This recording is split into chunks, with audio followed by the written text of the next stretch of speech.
દિનેશભાઈનું સ્વાગત કરવા માટે વિનંતી કરીએ શિવરામભાઈને તેઓ ઝડપભેર આવી એમનું સ્વાગત કરશે।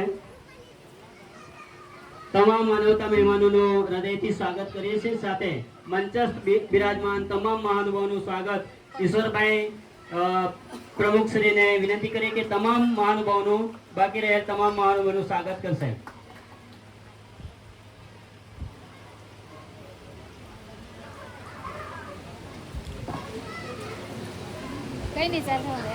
તમામ મહાનુભાવોનું સમૂહ સ્વાગત થઈ રહ્યું છે, ત્યારે આપ તાળીઓથી વધાવી દેશો।